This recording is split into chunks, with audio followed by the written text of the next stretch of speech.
The plastic.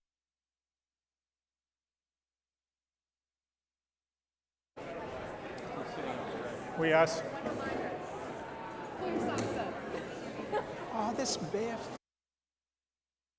Good afternoon, everybody. Can I get everyone's attention, please? Hey, that was pretty good. Thanks very much to everybody. I want both to welcome our full house on this Trojan Family Weekend at USC, but also I think we've got 600 or 700 people who are Zooming in today. So hi to everyone who's watching us remotely.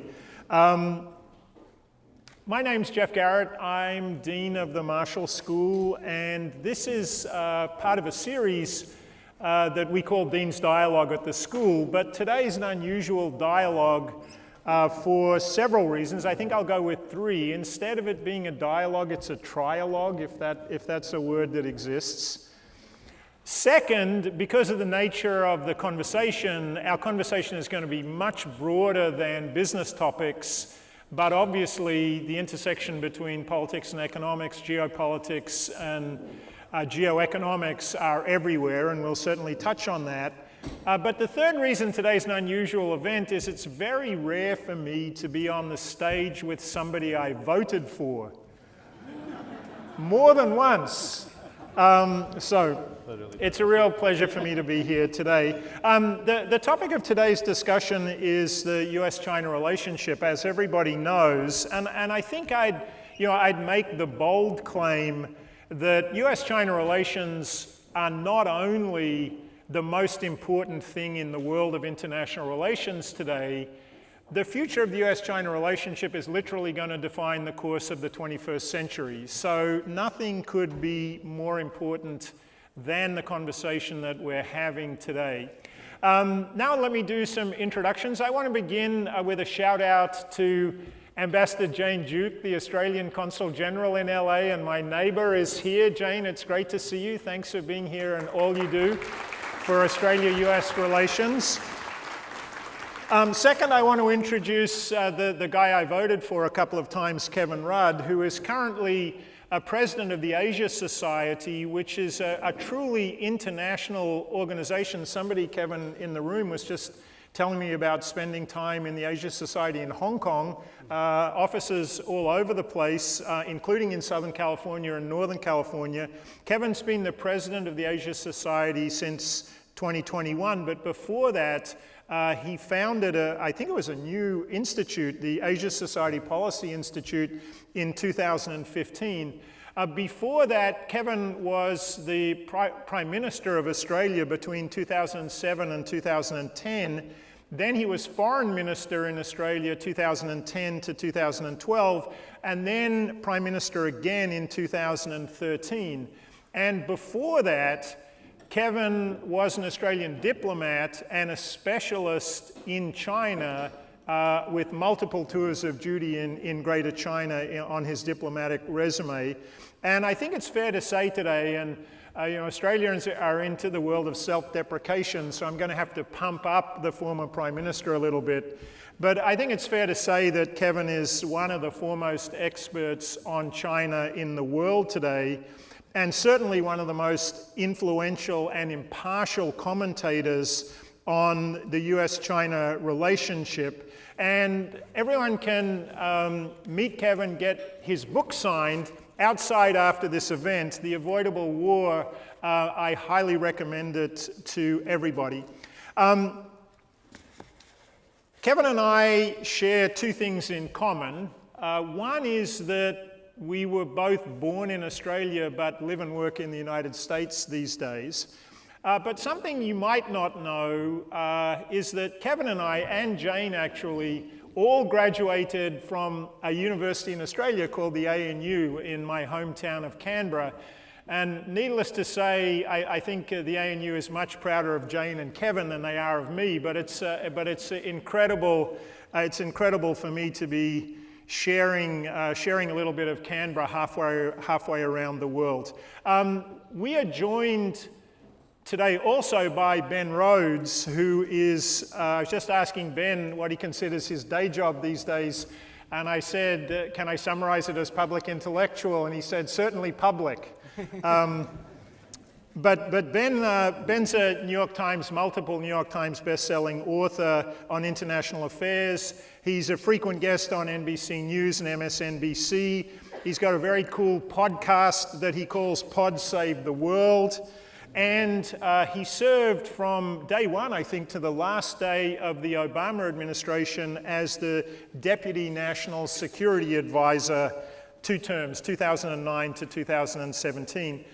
In terms of format today, Kevin's going to make some introductory remarks. Then I'll try to engage him and Ben in a conversation on topics that Kevin raises and maybe some that he doesn't. And I also want to say that the way I've tried to structure at least my side of this was heavily influenced by the fantastic questions that many of you shared when you registered for this event. So thanks a lot for that. And then at the end, we'll go to a Q&A with people in the audience. So that's what we're going to try to do. We've got a lot to talk about in a relatively short period of time. So the most important thing I can do now is thank Kevin Rudd for being with us and ask him to make some introductory remarks. Kevin. Good. Well, thank you, Geoff, and good to be here with you, Ben. Geoff, thanks for your leadership as Dean of the Marshall School, and prior to that being the guy in charge of that other unspeakable competitor school called the Wharton School on the other coast of America. You've done good, my friend. And Ben, an extraordinary career in public service for a president who I continue to esteem highly, President Barack Obama. It's interesting when you have a gathering like this of several hundred people here at USC, that if we were to have a gathering like this a decade ago on a book entitled The Avoidable War, they would think you were stark raving mad. Because avoidable war between whom? Because the subject of long-term competition, conflict, let alone war between China and the United States a decade ago was borderline unthinkable. There are folks in our respective governments who would have had this as part of their Plan B set of preparatory files, but no longer, whether you're talking about governments in Beijing or Washington or frankly around Asia.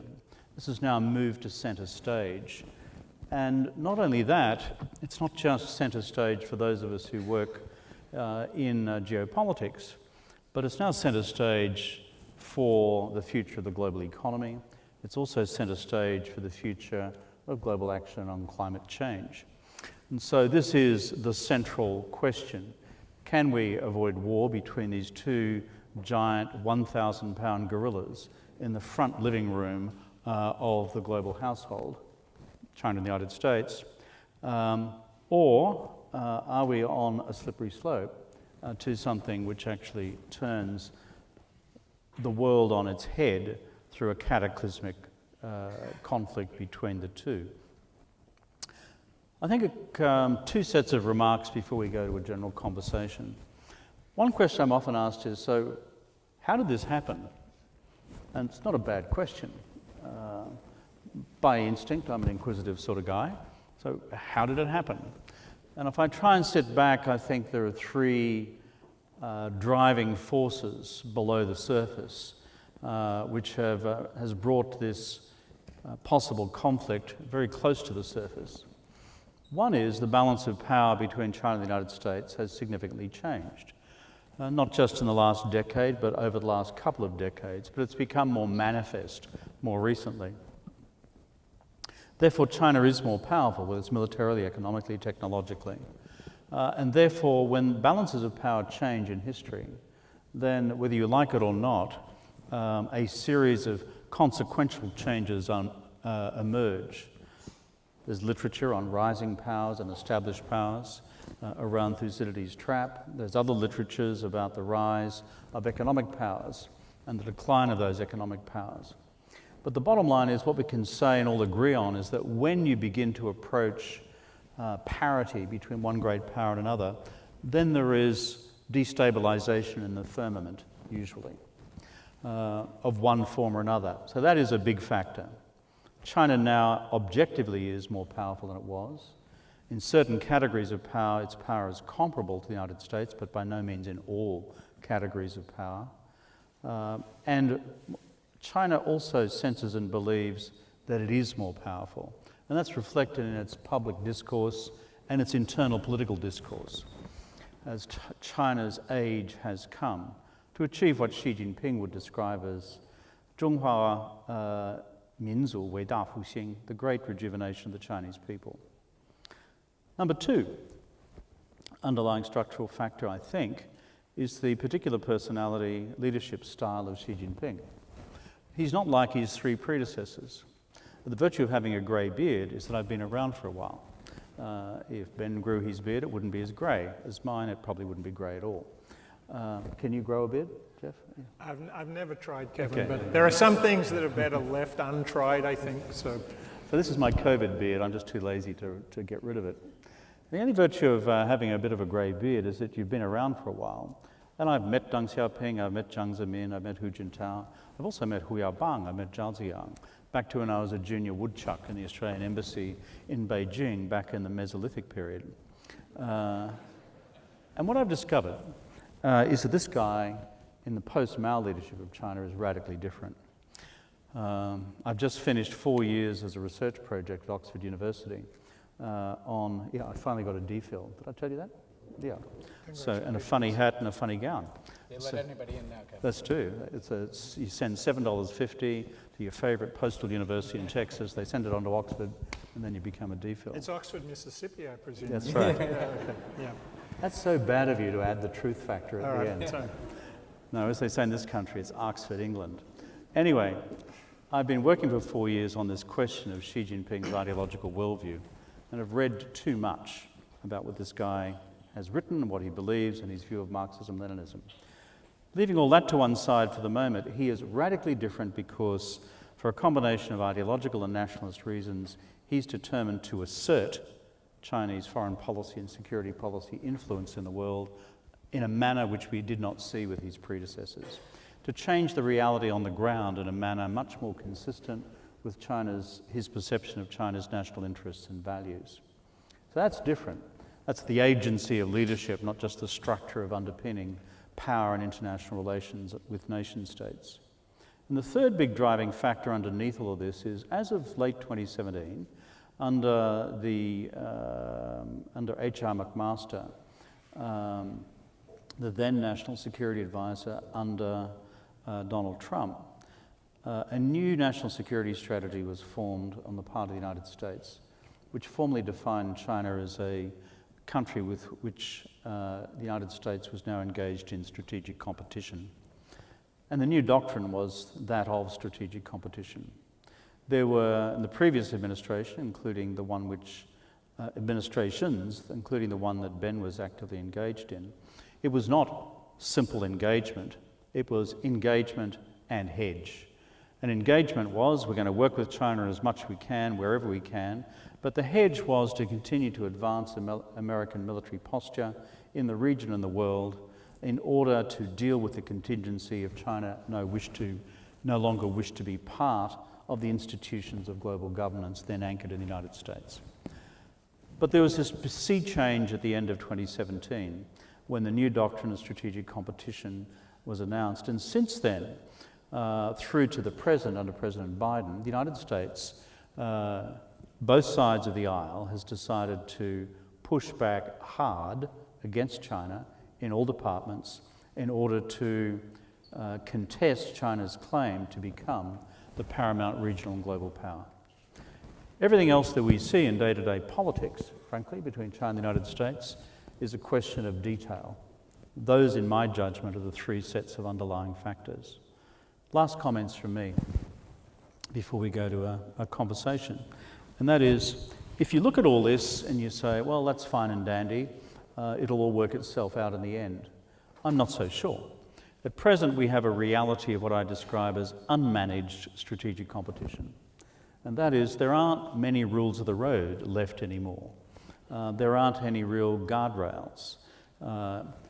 Equilibrium on any given day of the week in national security terms is established to a series of push and shove between US, Chinese, and from time to time Taiwanese and other forces, allied forces, in the South China Sea, in the East China Sea, and across the Taiwan Straits.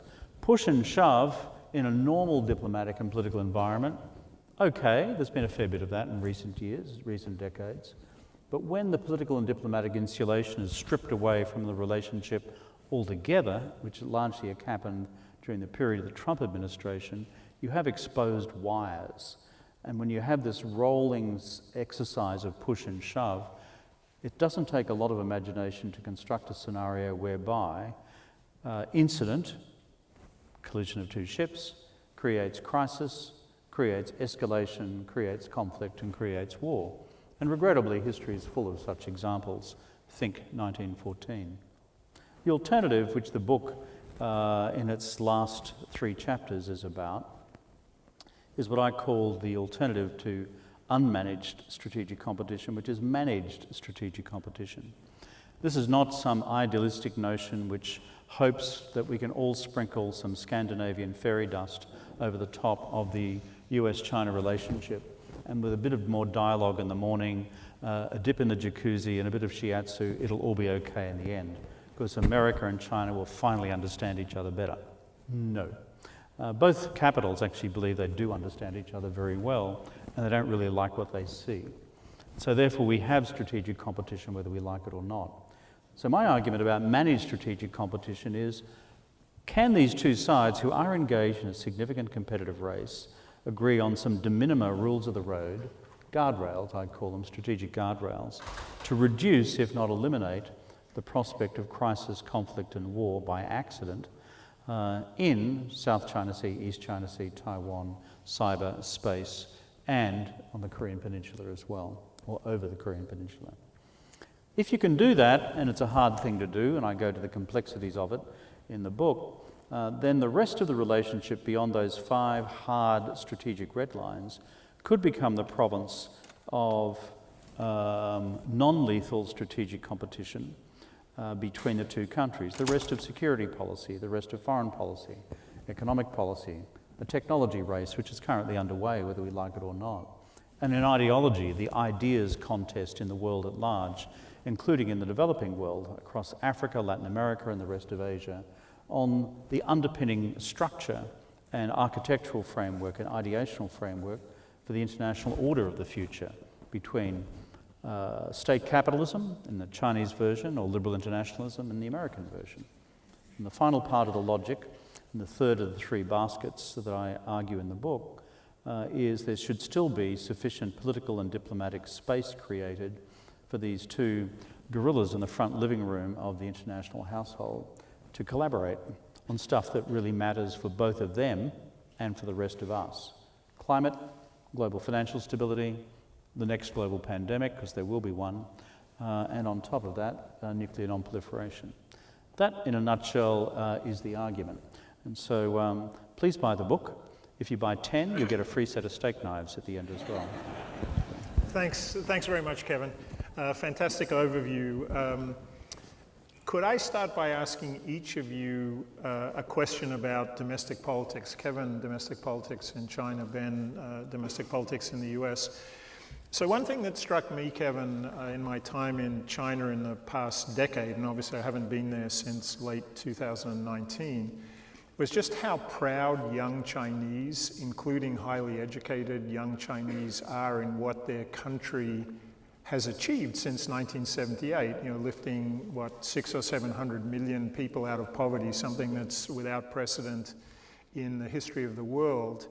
And they don't understand, young Chinese don't understand why they feel that other people, including Americans, don't give them enough credit for that. So this is really a question about nationalism and how important, is Xi Jinping out there on an island, or is Xi Jinping sitting on top of something that's much more deeply and principally rooted inside Chinese society? I think he's on an island, but there is an emerging set of other islands around him, nationalist sentiment that you just described to, and he's also constructing islands. Yes, well, let's get to that. Through official nationalism, Yeah. and I'm not just talking about the South China Sea. So I describe ideologically Xi Jinping as a Marxist nationalist, which if you think about it in intellectual terms is a contradiction in terms. Marxists are supposed to be internationalists, and nationalists are just nationalists. But if you look carefully at his unfolding narrative, it is about both. On the question of sentiment of, let me describe it as Chinese millennials, maybe under 30s, I think you're right in your assessment. There is an emerging sea change in sentiment among young Chinese in particular about pride in their country and their belief that in fact it's been unfairly treated around the world. And if you are Chinese and you're looking carefully at China's achievements in the last 35 years, the world has never seen a transformation like we have seen from China, an impoverished state when I first went to work there, to China now, a middle-income country. This is quite a remarkable transformation. Low middle-income country, but still a middle-income country. And to do that at scale, rather than a small country like Singapore, or a small country like Malaysia, or a small country like the Republic of Korea, smaller country like the Republic of Korea, this is phenomenal, what's been achieved. However, what has happened, I think, in the Xi Jinping decade is that you've seen also a series of propaganda efforts on the part of the Chinese ideological system to officially cultivate a nationalist sentiment as well. Whereas the Chinese leaders will constantly say, why is it that you guys constantly criticize us in the West? Because I read Chinese, and that's part of my job. I run a think tank based in New York. We've got centers around the world. I read the daily Chinese media. Chinese media is full of attacks on the United States, its domestic society, how rotten the politics are in this country, how terrible the health system is, and how corrupt its politicians are. So we should not pretend that China is some sweet-singing 16-year-old virgin who is out there not engaging in the same domestic politics of delegitimization of the United States. They do that, and it's a deliberate ideological campaign. But the final point, I think, is this, and I paraphrase, because I haven't been to China for over 2.5 years now, and I'm feeling really out of date, and I'm looking forward to when they finally start to crab walk their way out of dynamic zero COVID. And I think that will begin to happen after the 20th Party Congress. But I haven't been there for a while. But what my friends in the Chinese academic community tell me is that they, who have been lecturing students at China's leading universities for 20, 30, 40 years, have also noticed a change in the attitude of the millennials. This group of millennials who are now, have grown up under Xi Jinping, are infinitely less interested and engaged in other worldviews. They have concluded that China's worldview, led by Xi Jinping, is the right worldview, and they are sick and tired of playing, as it were, second fiddle. So I'm paraphrasing here what Chinese academics describe to me as they discover in the lecture halls of China's leading universities. So to answer your question, we are facing, I think, a new nationalist phenomenon, partly legitimately informed by China's achievements, but partly driven by an official campaign as well. So Ben, go to the US. I think it's fair to say that Republicans and Democrats aren't getting on very well at the moment in the US. One of my favorite recent books on US politics is Ezra Klein's Why We're Polarized. Polarization seems to be everywhere except where China is concerned. So you have people that, your political leaders that I would have thought are just wholly different individuals on almost any dimension you would choose, Chuck Schumer, Marco Rubio, who come together on China. What's the story there? I mean, that's a relatively recent phenomenon. Why has China become the bipartisan issue in American politics? Yeah, it manifests in a massive spending bill that was passed, the CHIPS Act recently. I think, want to talk about the CHIPS Act too. Yes, so to play wingman to Kevin's, I think, very accurate and comprehensive laydown about how we got here. From the US perspective, you basically had a consensus post-Cold War, post-Tiananmen Square, that a policy of engagement with China would more likely lead over time to China evolving in a less hostile direction, buying into the international rules of the road and the system set up by the United States, and perhaps even some liberalization within the Chinese system. It worked for a while. Some people made a lot of money. China generally deferred to the United States on major geopolitical questions. And as tensions bubbled underneath on issues like human rights, the theft of intellectual property, irritants inevitably came up, the Taiwan issue constantly being there, those tensions could be managed because there were such powerful stakeholders for the relationship. The American business community, the American political establishment could demagogue certain issues around China and trade, but was generally invested in the direction of events. And I do think, to echo what Kevin said, those tensions were building. Like early in the Obama years, you could feel some increasing concerns about China's trade practices, China's policy on issues related to human rights or the internet or Tibet. They were building up, but once Xi Jinping came into power, everything kind of went from below the surface to above the surface. The basic inherent tension in the U.S.-China relationship was evident, but so was the basic failure of the U.S. assumption that as China got more powerful, it would in some ways become more invested as a stakeholder in the international system and perhaps would liberalize a bit. And I should say that as recently as the Hu Jintao years, that was still a bit of an open question. Hu Jintao was a good partner in dealing with the fallout from the financial crisis when Kevin was prime minister. He was tolerant of a degree of ambiguity around Taiwan or a degree of debate in certain corners of the Chinese internet. All this changed. And to answer the question specifically about Republicans and Democrats, in the last few years, as Xi Jinping's ambitions have become more manifest in Chinese policy, whatever window you look at the relationship through, you can find something alarming. So if you're the US military, you're looking at this and you're seeing China constructing militarized islands in the South China Sea and undertaking an accelerated military modernization that appears designed to seize Taiwan and threaten the US position in the region.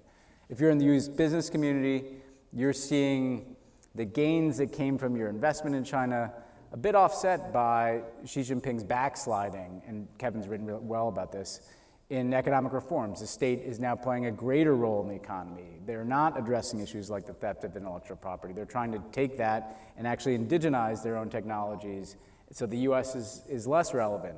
And so the business community has receded somewhat as a stakeholder on this. For someone like me, who's a progressive, I looked at the swallowing up, essentially, of Hong Kong as a truly alarming indication of the lengths China would go to assert its will on issues that I cared about, essentially violating the promise of one country, two systems for Hong Kong. And my last book deals a lot with the protest movement that got swallowed up. So increasingly, whatever window you're looking at the relationship from, you're seeing clouds on the horizon. And so it's interesting. People have taken different paths to get to the position of being more concerned about China in American politics. So some of this is just, I think, unfortunate, very counterproductive, and at times dangerous demagoguing of China, which has always been present, back to the who lost China debates of the Cold War. But I think a lot of this is that across the caucus and Congress, whether you're interested in defense or the economy or labor issues or democratic values, it's easy to find something to be alarmed about with China, and that puts a big tent over this. And then once a snowball in American politics gets moving, and this I worry about, I don't think this is a good dynamic, people start to compete about who's the tougher person, right? And so just to end on one note, if Nancy Pelosi can travel to Taiwan and stick it to the Chinese, one wonders what Kevin McCarthy is going to do if he's speaker. He'll probably buy real estate in Taiwan. I was in Taiwan recently, and there was like the 5th congressional delegation since Nancy Pelosi was there. Everybody wants to get on a plane to go, and this is what happens in American politics. We we compete to see who's tougher on something, and that, I think, can create its own momentum. So that's where we're up to today. A little bit of speculation from each of you about how things might change in the next few months. So we obviously have midterm elections in the United States. We have the potential for Xi Jinping to have a third term as president of China this month, I guess. But focus question to you, Kevin, back to global financial crisis. You and Gordon Brown obviously played a very important role in convening the G20 around the financial crisis in 2008, 2009. But the US and China coordinated, if not collaborated, on responses to the financial crisis. The Chinese economy looks like it's in really bad shape right now, and the US Fed is saying they have to impose pain on the American economy. How will economic downturns, bigger downturn probably in China than the US, affect the relationship? This is a great and present question. I'll do my best to answer it. In terms of the political outcomes, no one knows who's going to win the midterms, at least in the Senate. I have a fair hunch that Xi Jinping might win in the 20th Party Congress. You've seen the polling, the internal polling is telling us that? the internal polling is 2,683 votes to 0. And there was one guy who was having some doubts, but he's now on a bus to Xinjiang. So I think there are certain certainties in Marxist-Leninist politics, and that's one of them. But the real sleeping giant in the Chinese domestic political debate is the political economy. And there are three big negative drivers on growth right now, and have been for some time. One is structural, it's demography, shrinking population, shrinking workforce, and aging population, and one of the lowest birth rates in the world, despite a complete 180-degree shift in the one-child policy. You now have subsidies being delivered to families to have more babies. It ain't working. Chinese women are on strike. And given the misogyny, the official misogyny in China, I kind of understand that. Now look at the Politburo. How many women are in the Politburo? 2 out of 25. How many women in the Standing Committee? 0. And you look at the major corporate structures of China. If there are glass ceiling problems in this country, let me tell you, the glass is a whole lot thicker there.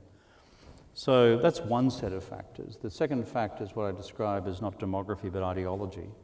And that's really since the 19th Party Congress 5 years ago, in a quite complex recrafting of Xi Jinping's ideological framework within Marxism-Leninism, he really did move the dial towards the left.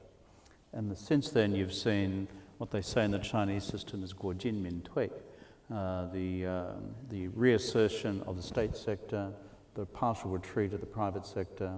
You see the resurgence of state industrial planning. You see the crackdown on private tech platforms, the platform economy. Also, for reasons both good and bad, the crackdown on the property sector and finance related to property. And now the common prosperity agenda, and something which has now just recently been coined the last 2 weeks, called Renmin Jingji, a people's economy. Mm-hmm. And all within a framework of new national economic self-sufficiency, Zili Gengsheng, and what is curiously described as the dual circulation economy, which is code language for... Domestic. Yeah, go domestic. Maybe the world can still be dependent on us, but we're not going to be dependent on the world in anything. So that's what I describe as kind of a mercantilist dream. But it's not working. And that's the point, is you've got this overhang of demography, the underhang of the last 12 months in terms of zero COVID, but the middle driver is this one that we've just been describing, so growth numbers are collapsing. So can he and will he course correct, and if not, what are the implications for China's presence, power and posture in the region, the world, and with the Americans? I don't think Xi Jinping has it within him to ideologically correct on the economy. I think you're likely to see at the 20th Party Congress and attempt to muddle through. That is, you can have a whole bunch of new Marxist encapsulations of economic orthodoxy, and parallel to that, a new economic team led by the new premier, and the two senior vice premiers with an impossible task of just get the economy going again, will you? And we'll make that possible for you by crab walking our way out of zero COVID, starting after the Congress. So I think this is a real structural factor. My last point would be, as you know in the literature, Geoff, and Ben is across this as well, there's a new and emerging debate called peak China. And are we seeing through these structural headwinds facing the Chinese economy, a Chinese economic model producing its own peak, not as the US economy 3x, not even 2x, and maybe not even 1x, a little bigger or a little smaller, because they have crushed the Deng Xiaoping growth model. It's too early to make that judgment yet, but the debate has erupted in China on this and is erupting in the Western analytical But it could community. have, on the relationship, I could make a plausible case for its going in either direction. One direction would be the economy's in real trouble, it's a source of legitimacy. I've got a giant wag the dog play, which is called competition, conflict with the US. The other one says, oh my God, I've got so many problems at home, why do I want to exacerbate that by being more aggressive internationally? Which way do you think it's likely to go? Again, assuming that this is now a secular slowdown, dramatic slowdown in the Chinese economy. If it proves to be a secular slowdown in the Chinese economy, of the two stark options you've described, and there's another set of variables out there called, and what happens to Putin, Russia and Ukraine. That's what I'm going to ask Ben next. So I'm glad that one's going over into a different space, because I don't know anything about Russia, other than that it looks pretty mad and scary to me. But on this one, my judgment at this stage would be as follows. The Chinese, for a combination of economic slowdown and anxiety now about geopolitics turning against them because of Russia and Ukraine, will now seek to stabilize their relationship with the United States. Not normalize, stabilize. In other words, to find a mechanism to bring it back to a more manageable equilibrium. But that falls short of playing the first card that you referred to, which is the overt nationalist card. The reasoning for that is simply that right now, the hardline calculus in Beijing is if you were to bring on by accident or design a conflict with the United States over Taiwan, there are too many strategic risks and that China might actually not prevail. They may lose, or it may be a very ugly stalemate, all of which outcomes are politically terminal for Xi Jinping. That's the reason why I think there's caution about turbocharging the nationalist card if it was to produce concrete action on the ground. So I think what we're looking at is stabilize for a while, I can't say how long, and continue to rebuild your power. But I think the missing element in the logic of the equation is the impossible set of circumstances he's constructed for himself in the national economy. So Ben, I know you've been thinking a lot about Ukraine and the broader implications of it. Boy, the worldview on Ukraine and the Russian invasion has changed a lot in 6 months. But one of the really big elements was obviously that Xi Jinping and Vladimir Putin had announced a friendship without limits right before the war. And now we think in some sense Xi Jinping's trying to walk that back, maybe for the reasons that Kevin articulated. You know, from a Washington standpoint, how do you expect the White House, the NSC, is thinking about the impact of Ukraine on US-China?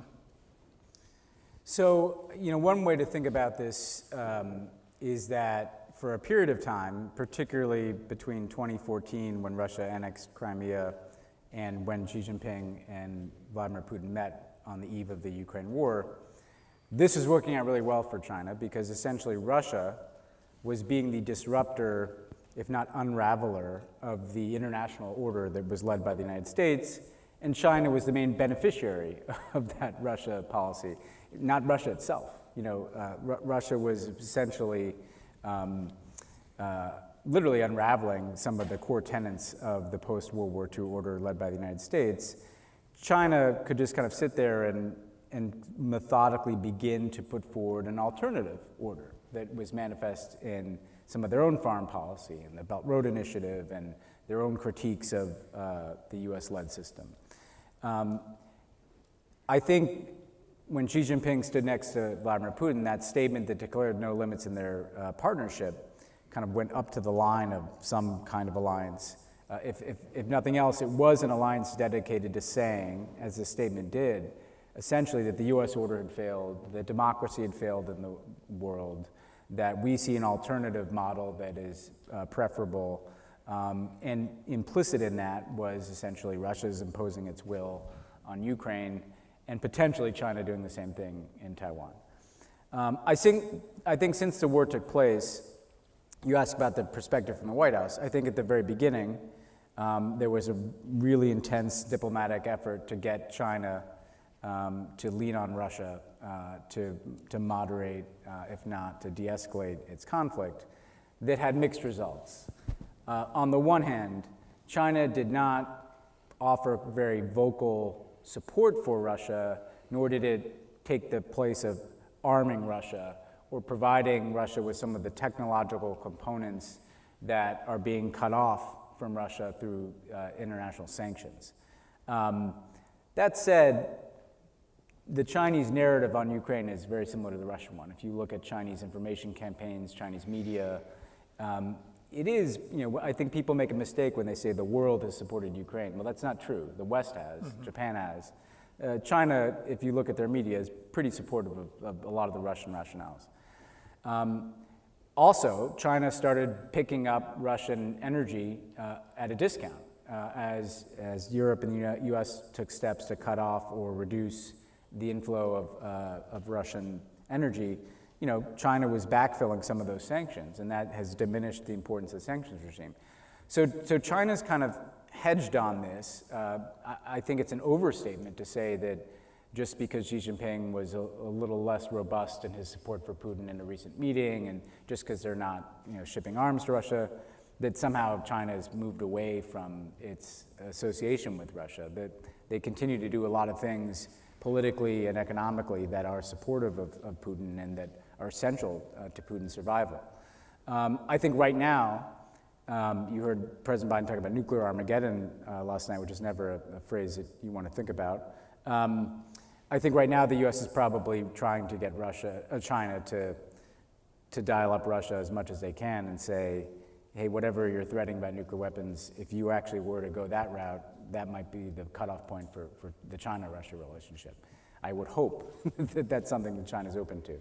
But I think that the bigger shift that I've seen out of the Ukraine war, which probably anticipates something we'll talk more about, is on America's Taiwan policy. There have been, kind of building support for Taiwan as a part of this kind of hawkish approach to China, building support for Taiwan as a democracy that is kind of moving further away from embracing the idea that there's one China. There's been building Taiwanese identity that is very distinct from China. That process also came above the surface after the war in Ukraine.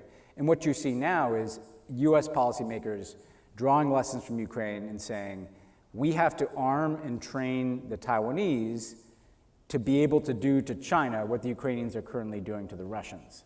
And so instead of routinely selling them some big ships and planes every now and then, conventional weapons that could be overwhelmed by China in the event of a conflict, we're going to start to arm these people with anti-ship weapons, anti-aircraft weapons, smaller arms, the kinds of things that the Ukrainians have been able to use to pulverize a larger invading force. We need to start to train the Taiwanese, which we have not really done beyond educating their military officers here. Congress is advancing a bill, the Taiwan Policy Act, that envisions even a joint military exercises, a Pentagon stockpile of weapons in Taiwan. And so that's weirdly where the Ukraine war is kind of manifested the most in America's China policy, and that is quite escalatory to the Chinese. So again, to summarize, I think it's both doing everything we can to make China be more constructive in moderating Vladimir Putin's behavior, but also looking at Taiwan through a Ukraine lens, which is a lens that says either we have to deter China from invading by making that invasion much more costly, or we have to help Taiwan prepare to win that war. And that kind of runs counter to the idea that this is an avoidable war. There are people who think that it's probably not avoidable, and we should prepare for it. And again, I think that's going to be escalatory in the U.S.-China relationship. So, thank you very much. And the parallels, obviously the Taiwan-Ukraine parallels are out there. But I want to ask you, Kevin, a question about the pluses and minuses of economic interactions. So we used to think, for a long time we thought economic interactions made war less likely. Immanuel Kant thought that several hundred years ago. But what we've seen in Ukraine is that economic interactions can actually make war much more damaging to the European economy, for example. The US and China, you mentioned, Kevin, you mentioned that China's got this dual circulation economy, which is really about domestic. The US is talking about reshoring lots of things, decoupling everything. Is decoupling a good idea, and can you actually do it where the US and China are concerned? I have to ask the impish question, should the US be banning TikTok, for example, as a national security risk? I mean, how do you feel about decoupling and deglobalization? Is that a worrying megatrend for you? The problem for me, because I'm all over TikTok, and I use it a lot. And by the way, the great thing about TikTok, Ben, is that they use a software which makes you look younger. And it's kind of neat, because you feel good about your TikTok, because suddenly you don't want TikTok banned in the US? You look better than you really are. It's kind of interesting. So, tick for TikTok, that's what I say. So, on the broad question, though, of decoupling, and then the specific one about individual technologies, one is what is desirable, second is what is happening, and then thirdly, where do we land on technology? I am by instinct, in terms of what's desirable, a globalist, because the overwhelming positive yield from the forces of globalization of the economy and the processes of open societies, open economies, and open polities is positive. And I believe history adduces to that fact. I'm not saying that globalization is perfect. I'm a social democrat, and social democrats always have a conditionality attached to globalization, which is it's going to produce a whole bunch of injustices on the way through, and the normal natural forces of globalization through the market don't deal with market failures like climate change. So that's why I'm a social democrat.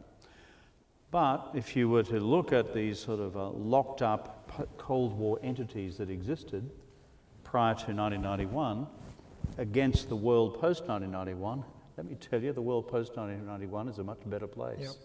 So that's my premise about what is desirable. What is happening is that we have two forces of decoupling underway. We have decoupling with Chinese characteristics, and we have decoupling with American characteristics. And both these things are happening at the same time, but neither of them together equal total decoupling. Chinese decoupling is along the lines of this breakneck race to achieve technological self-reliance, reflected in the China 2025 strategy originally, and now turbocharged further, particularly in the case of semiconductors, particularly in terms of the most advanced microchips, particularly in terms of 3 to 6 nanometers. That's the core of where China seeks to be self-reliant and no longer coupled to the extent that it's dependent on any US-derived or Taiwan-derived supplies. Currently impossible because the TSMC strength in the field. But the US leadership really took down Huawei in a couple of years from being, arguably the second most important communications technology company in the world to being a minnow. No, that's true. And so I was simply trying to explain from the Chinese side is where they want to go and where they are going, which is is to leave themselves in a position in Xi Jinping's internal discussions of not being dependent on anything which is strategically critical. Yeah. And this is a process unfolding over time. Similarly, on the American side, the opening foray was over Huawei, but it's now a much broader one as well.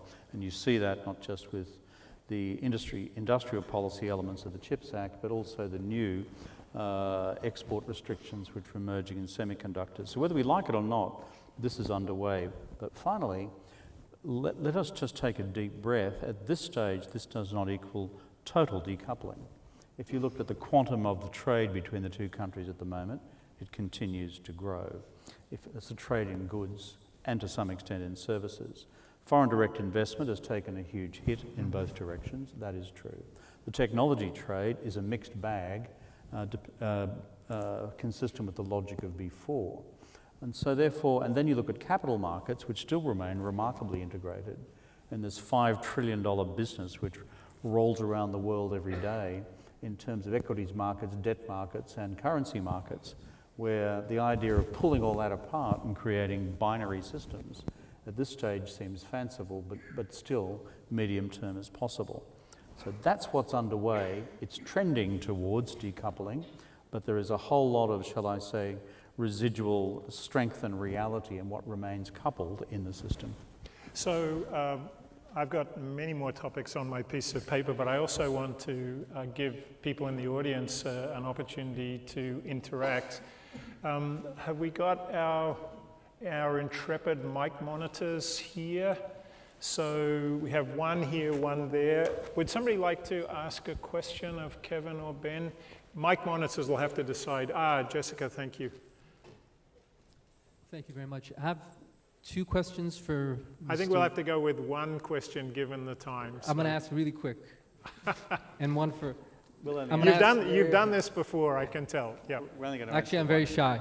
Yep. Mr. Rudd, what do you think of the movement in the U.S. to switch from strategic ambiguity toward Taiwan to clarity? And what do you think about Australia's recent decision on the UK-US nuclear sub thing? Ben, do you think it was I'm only going to answer one because we've got a lot of people with that. Ben, do you think it was a mistake in 2008 to offer Ukraine and Georgia possible membership in NATO? I admire your persistence.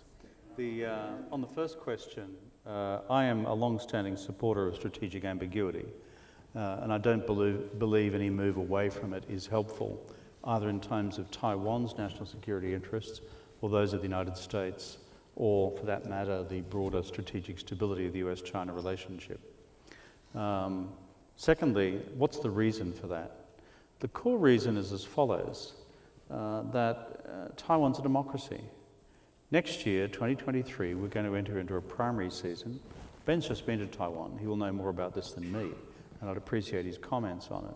We're going to enter into a primary season within the current ruling party, governing party, the Democratic Progress Party, the Minjindang, where we're going to have a no-holds-barred primary between candidates wanting to become the presidential candidate for the party likely to win the next Taiwanese elections, where if there is an assumption that Uncle Sam is simply there with a universal, unqualified strategic guarantee, irrespective of what candidates for the presidency might want to put into the public domain, they don't have to worry about the national security consequences.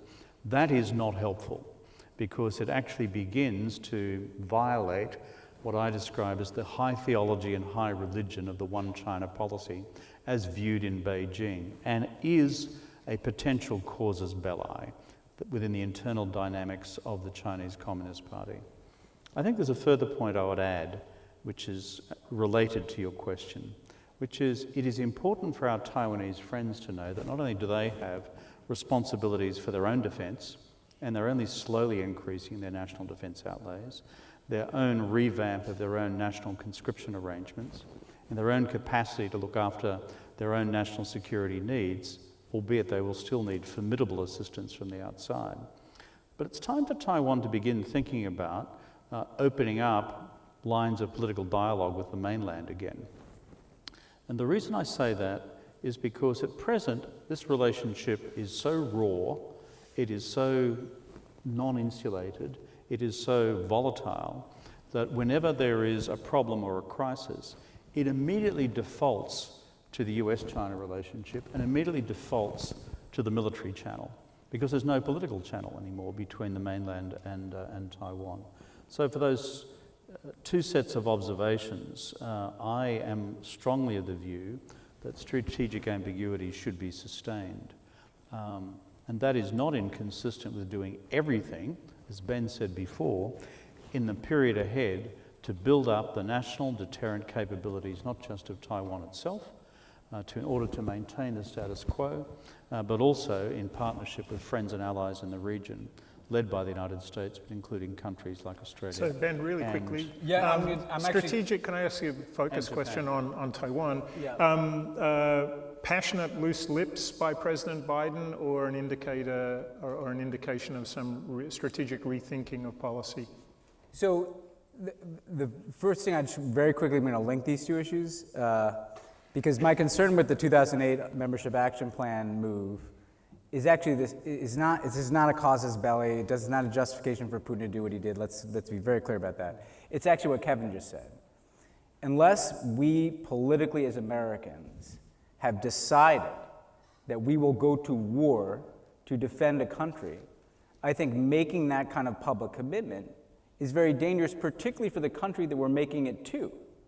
You know, as Kevin was just alluding to, Taiwan, if the Taiwanese people believe the United States will come to war in their defense, that's going to guide their assumptions. Do any of us in this room believe with certainty that if 4 years from now there's a Chinese naval blockade around Taiwan and preparations for an invasion, that the American people and our dysfunctional politics can say today that we would certainly go to war with China in that scenario? Maybe, but not certainly, right? And so I think that we owe people, when we take on these issues, we owe people clarity about what we have decided we will do and what we might do, right? And I think that was the same problem with the 2008 Membership Action Plans. That had not ripened, in the United States, that the Americans were committing to the defense of Georgia and Ukraine at that point. And that connects to, connects to the question you're asking about President Biden. Look, I think that he's been asked four times he's asserted that we would go to war to defend Taiwan.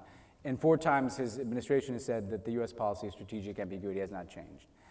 When it happens 4 times, I don't think it's loose lips or some kind of gaffe. Like, he clearly knows he's going to get this question. He clearly wants to answer it a certain way.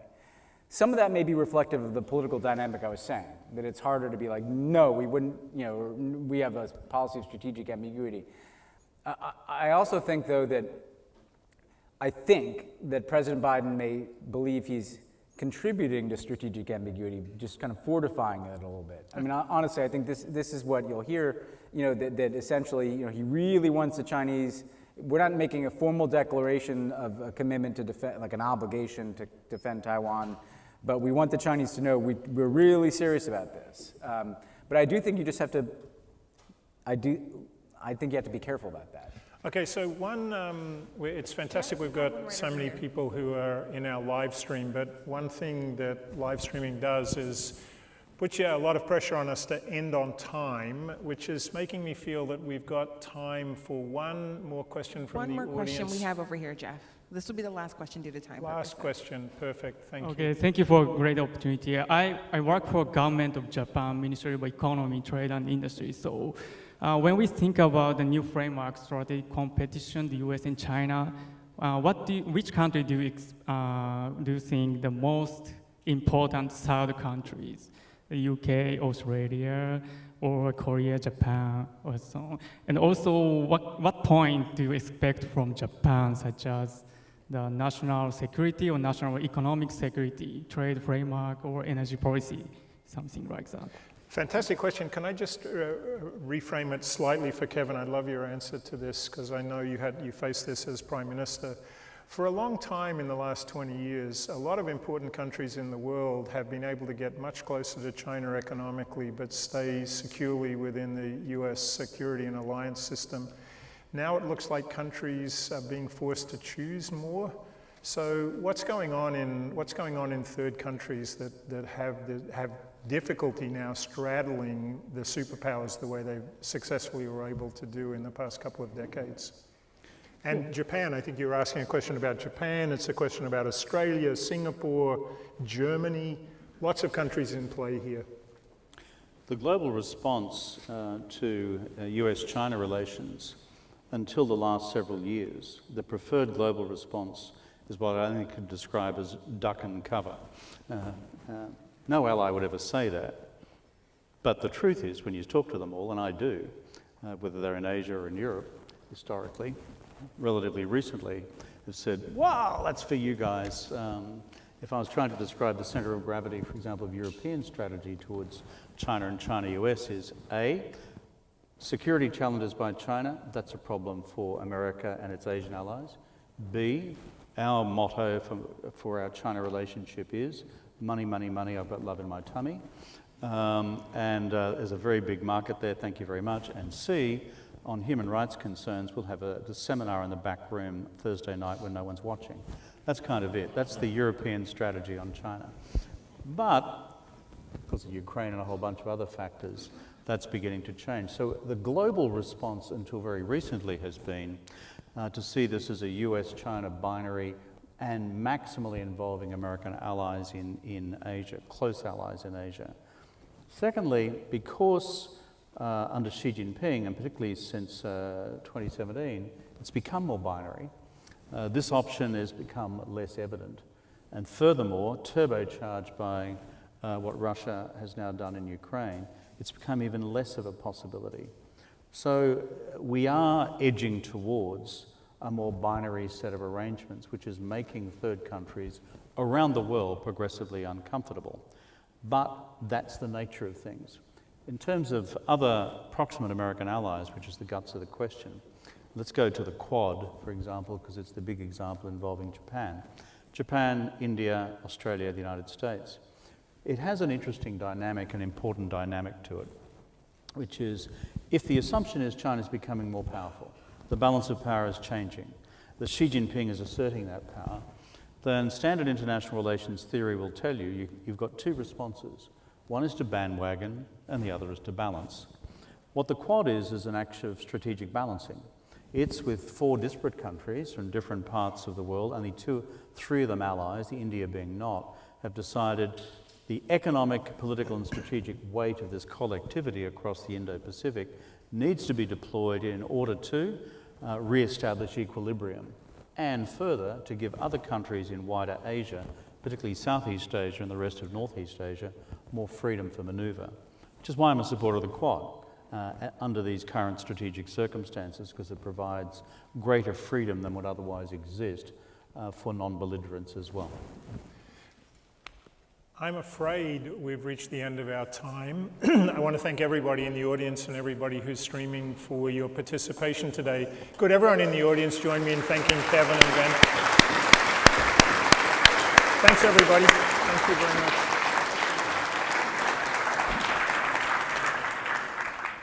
Thank you. Thank you, Jeff. An hour.